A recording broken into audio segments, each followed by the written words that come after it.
Bem-vindos ao nosso canal YouTube com o nosso quadro Desejo em Cena, onde a gente examina filmes, séries e material audiovisual a partir da proposta aqui do nosso canal envolvendo psicanálise, filosofia, teoria crítica e psicopatologia. Hoje a gente vai ter em foco o filme de Rami Malek chamado Bohemian Rhapsody, que fala da trajetória desse conjunto muito simpático, muito importante, particularmente a minha geração, chamado Queen. Queen fez um show antológico em São Paulo, em 1981, que, mais do que uma boa apresentação no estádio Morumbi, lotado, ele inaugura para o público brasileiro a possibilidade de ter a experiência de um grande show. Um show em que mobiliza-se a cidade, que todos falam a respeito, em que um conjunto que na época estava em ascensão, era um conjunto ainda se estabelecendo, e que trouxe uma renovação muito forte da experiência musical num país, o Brasil, 1981, gente, era um país extremamente fechado para a cultura estrangeira, né? Tanto do ponto de vista do consumo, quanto do ponto de vista do acesso às novas produções musicais. As pessoas iam para fora do país e traziam os seus discos, os seus vinis, que a gente escutava, mudando o lado do disco e, vamos dizer assim, discutia aquela música fazia parte, vamos dizer assim, de uma espécie de orientação geral para a cultura brasileira, que se entendia ainda de forma muito periférica, portanto, em relação aos centros produtores de música. Os anos 80, eles são o início de uma transformação nisso, né? O rock de Brasília, com Legião Urbana, o rock paulista, com Ira, também os Titãs, e no Rio de Janeiro, principalmente com Cazuza e Barão Vermelho, começa a ser a música da redemocratização, a ser a música de um novo Brasil, ser a música que estava associada a, inclusive, uma nova forma de viver a sexualidade, viver os prazeres, de sair de uma época, né, de contrição, de repressão, né? Vamos lembrar aí, né, que nós estamos saindo, o início da redemocratização do país, a gente ainda está nesse momento de ditadura, né, de fechamento. Em 1985, o Queen volta ao Brasil para se apresentar no Rock in Rio e se surpreende com o fato de que nós conseguimos contar as músicas deles, né? E isso aparece de forma muito clara no filme, quando o Freddie Mercury se espanta que ela tá Somebody to Love e o público acompanha, canta, um público que fala português, nesse momento assim que eles se dão conta que eles são um fenômeno mundial. Se eles conseguiram chegar ao Brasil, não há mais nenhum lugar em que eles não poderiam acontecer. O filme ele narra, ele tem a colaboração do Brian May, né, na sua produção, ele narra o momento, né, que vai até um outro grande show. Eu acho que ele é um filme que fala dessa época dos grandes shows, que é o Live Aid, um show que aconteceu simultaneamente em Londres, no antigo estádio de Wembley, e nos Estados Unidos, reunindo a nata da cultura pop e do rock and roll em nome das pessoas que estavam passando fome na África. Esse é um tema que atravessa muito fortemente, é muito interessante ter um filme sobre isso agora, né? Porque ele narra uma experiência que talvez ficou perdida para gerações futuras, que é um momento em que as pessoas, estava dizendo assim, reinventam uma nova forma de sexualidade, a homossexualidade ela é melhor aceita, há um espírito libertário, inclusive no Brasil, e que é ceifado pela aparição da AIDS. Então a gente viveu isso quando estava na faculdade. Eu lembro dos primeiros casos, né, de HIV positivos. A gente não sabia nada sobre a contaminação, se podia usar o mesmo banheiro, como tratavam, e as pessoas morriam muito rapidamente diante de um mal que não tinha nome e que foi usado, vamos dizer assim, para reestabelecer um certo padrão de moralidade que depois disso, né, o filme termina, né, nesse grande show, mas que anuncia, né, de certa forma, um certo fechamento.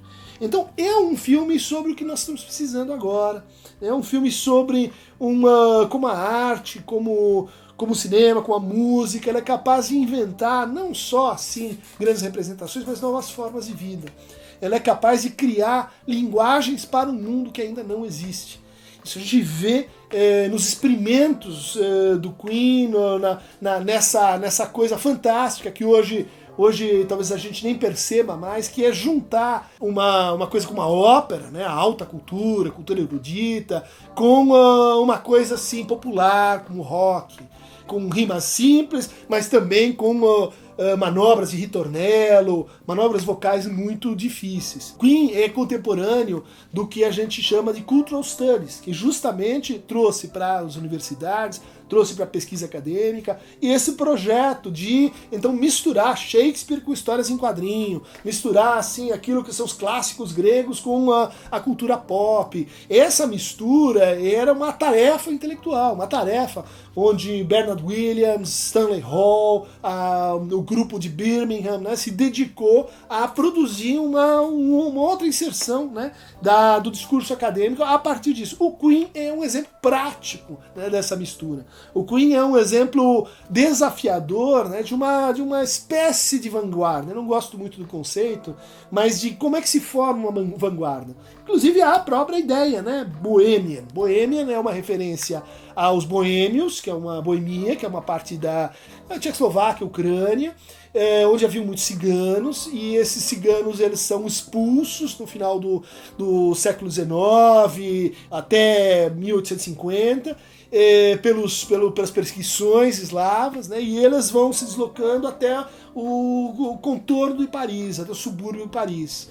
E ali eles colocam suas carroças e trazem, portanto, uma outra forma de vida, que é frequentada por quem? Por Gauguin, por Van Gogh, por Monet, por Apollinaire, por aqueles que vão inventar as vanguardas estéticas aí dos anos 10, dos anos 20.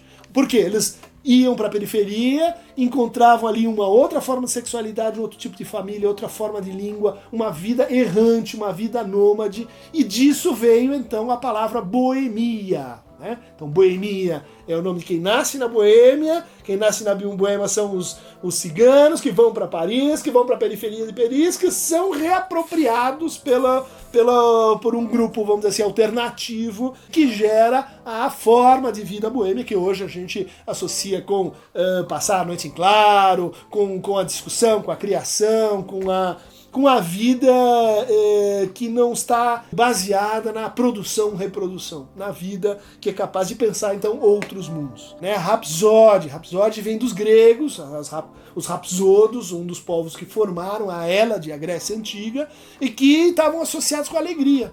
Né? Ele está numa zona de não aceitação pela sua família veio da África, cultivava o zoroastrismo, que é uma religião ligada à Pérsia, né? E que tinha costumes morais muito estritos, o pai não aceitava, portanto, um modo de vida do Freddie Mercury. Conheci a casa onde nasceu o Freddie Mercury, em Zanzibar, uma ilha na costa da Tanzânia. Uma casa muito simples, num lugar em que, se a gente vai, a gente entende o que teria sido para essa família de pessoas que viviam num lugar assim, que foi ocupado pelos otomanos, que foi ocupado pelos alemães, que foi um protetorado inglês, que a gente tem uma mistura de sabores, de cores, de sons, né? E em relação a isso, uma reação, uma moral muito estrita. Então eles saem desse lugar e vão morar na Inglaterra. Freddie Mercury, então, é alguém que não é exatamente uma extensão da sua família. O filme também narra isso, um processo de reconciliação, né, entre ele e o seu pai, entre ele e o seu corpo, né, que de algo inadequado passa a ser o que? Uma nova estética. Né? Passa a representar alguém que se veste de uma maneira um pouco histriônica, não convencional, e que passa a representar pra gente o cúmulo da autenticidade.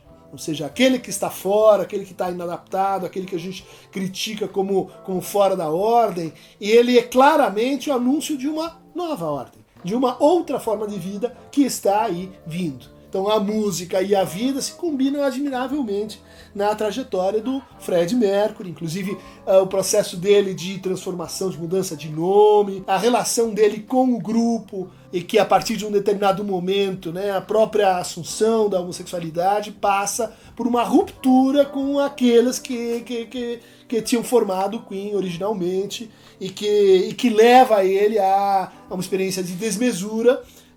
O filme tem esse arco, né, um pouco reconciliatório, porque ele, depois que se percebe com HIV, soro positivo, ele então abandona um estilo de vida mais errático e regressa ao seu projeto original com o Queen e reencontra outras formas de amor de novo em Londres. Então é um trabalho muito importante de ser assim acompanhado localmente, né, pela sua produção, mas como uma lembrança de um passado recente que nos formou, que está aí e que de certa forma foi recalcado, foi negado pelo que a gente está vivendo. Tanto pela eclosão, né, de uma moral puritana, higienista, quanto pela institucionalização de certos modos de estranhamento, né, quanto pela apropriação de variações culturais, como a gente vê ali no filme. Né.